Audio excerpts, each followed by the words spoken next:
Bonjour et bienvenue sur Unity Pixel Art. Comment créer un puits ancien aux abords de votre village? On se retrouve après l'intro.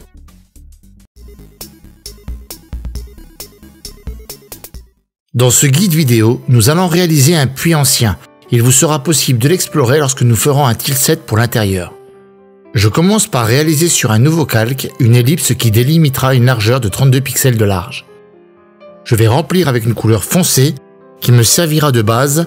En effet, je cherche à obtenir un ton de brique clairement abîmé par le temps et bien foncé. Ne soyez pas surpris si l'ensemble paraît terne, c'est l'aspect que je recherche dans ce guide. Ensuite, je copie et colle et donne une hauteur au puits. Je ferme les contours pour obtenir une silhouette. Je marque le centre du puits avec un gris clair et il suffit de situer grossièrement l'emplacement. Ensuite, je place le dessus des pierres, toujours de manière aléatoire, sans entrer dans les détails. J'ajoute une partie un peu plus foncée pour la paroi du puits et je recommande de placer de façon à ce que le tout soit agréable à l'œil. J'ajoute les joints d'une couleur foncée pour renforcer les cavités entre les pierres et j'apporte un peu plus de réalisme. Munissez-vous ensuite d'une couleur encore plus foncée et proche du noir afin de texturer l'intérieur du puits et placer les joints internes. Pensez également à remonter le long de chaque brique pour bien démarquer l'intérieur de l'extérieur. Une fois les joints posés, je remplis avec un gris très foncé. Constatez qu'à ce stade, nous avons déjà un aperçu du puits. C'est néanmoins loin d'être terminé. Je place un contour, j'affine encore l'aspect du puits. Il est important de bien travailler les matières que l'on crée. C'est pourquoi j'essaie de rester cohérent lorsque je travaille du bois, une pierre ou encore du métal. Je m'inspire de ce qui existe déjà pour avoir de solides références. Lors de cette étape, nous allons poser les premières ombres sur les pierres internes du puits. J'en profite également pour texturer le centre du puits. De toute façon, à ce stade, tout est encore modifiable. Je rajoute une couleur pour mettre en volume les pierres du haut, puis je mets une première couleur de reflet sur les zones lumineuses. N'oubliez pas d'où provient notre source de lumière. Sur un nouveau calque Opacity, je vais placer les imperfections, les ombrages secondaires pour renforcer et harmoniser les couleurs. C'est une étape qui n'est pas obligatoire, mais que je fais systématiquement pour bien mettre en valeur les objets que je réalise. L'ajout de quelques petites couleurs vertes très délavées permet de suggérer une présence de moisissure sur les parois du puits. Je continue de texturer l'extérieur du puits sur le calque Opacity. En ajoutant de l'ombrage de soutien pour les couleurs très foncées de base, je répète bien entendu qu'il s'agit ici d'un choix personnel. Je passe plus ou moins du temps sur cette étape car à ce stade, cela impactera forcément le rendu final du puits. Avec un noir, je reviens passer sur les lignes qui marquent les cavités entre les pierres. Je réajuste un peu le tout pour mieux représenter les variations dans la roche et je fonce encore le centre de l'intérieur du puits. Une fois fini, je vais réaliser de petits brins d'herbe pour permettre une bien meilleure incrustation dans l'univers de votre jeu. La création de chaque brin est composée de 3 tonalités de vert. Un pour la couleur de base, un autre pour les reflets et un dernier pour les ombres sous chaque brin. Lorsque j'ai terminé cette partie, il est temps de fusionner les calques pour avoir une meilleure visibilité. Notez qu'une fois fusionnés, vous ne pourrez plus intervenir sur les différents réglages. Donc soyez certain d'avoir fini votre travail avant de poursuivre ce qui va suivre. Je vais juste ajouter encore un peu d'ombrage et une once de lumière sur les bords de chaque pierre. Je ne sais pas pour vous, mais je trouve que le rendu est conforme à ce que je recherche. Un puits vieilli, à l'aspect aride et usé par le temps, entouré d'herbes mal entretenues. Je vais importer une palette de couleurs que j'ai réalisée pour mon jeu. Cela me servira à construire une structure autour du puits pour y venir collecter de l'eau. Je commence donc par faire un poteau vertical large de 2 pixels à l'intérieur, puis une poutre par le dessus.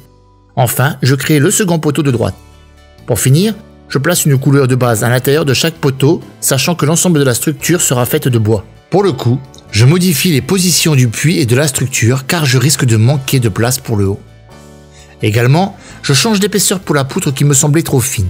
Je place une couleur pour le dessus et je ferme son contour. Puis, je réalise le travail d'ombrage avec un petit dégradé pour donner un rendu différent. Enfin, je termine le haut de la structure en réalisant les poutrelles de bois manquantes. Il faut aussi bien faire les démarcations entre les bords du bois pour ne pas altérer son rendu. Ici, nous serions en droit de penser pourquoi le puits est vieux et pas sa structure. Tout simplement parce que le puits était présent bien avant la construction du village. Et que c'est donc les villageois qui ont construit une structure pour puiser l'eau. Bref, j'élargis un peu les poteaux verticaux qui semblaient trop minces. Je décide aussi d'affiner les bases en effaçant les coins trop abrupts et pour mieux incruster le reste. Il est temps de placer une planche au milieu du puits sur laquelle nous placerons une corde qui descendra dans le puits. Avec une couleur similaire aux poutrelles, je viens faire un rectangle, je place quelques reflets pour le bord, puis je redescends un peu cette structure sur sa hauteur qui clairement était trop haute. Enfin, j'emboie cette planche, je lui ajoute quelques rainures pour ne pas avoir un rendu trop plat, et je termine par une ligne plus foncée pour la démarquer du reste de la structure en fermant sans contour. Pour donner encore plus de détails, nous allons créer une corde pour puiser l'eau. Il suffit de penser à la position de cette dernière. Pour l'exemple, moi je décide de faire tourner cette corde 3 fois autour de la planche. Je place donc les 3 arrondis en haut, puis en bas, et je dessine une corde pour rejoindre les différents arrondis. Je remplis dans un premier temps avec une couleur beige, puis je marque les ombres pour le pli. Je renforce avec une couleur encore plus foncée et je donne son aspect général à la corde.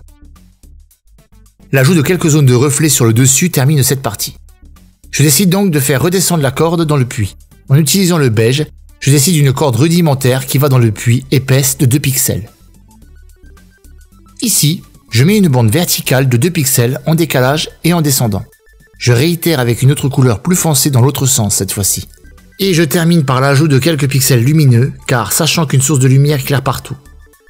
Je trouve le rendu de la corde très correct par rapport au nombre de pixels que nous utilisons. Il faut maintenant attacher cette corde quelque part, et pourquoi pas sur un poteau.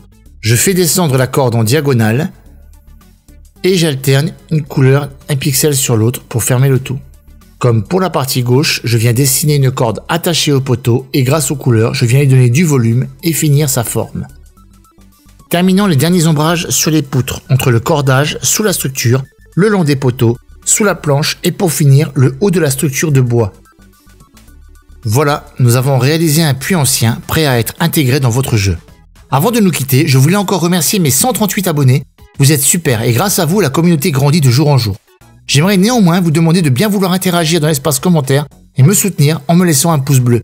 Dites-moi également si vous avez réussi ce tutoriel et qu'est-ce que vous en avez pensé. Merci d'avoir regardé cette vidéo.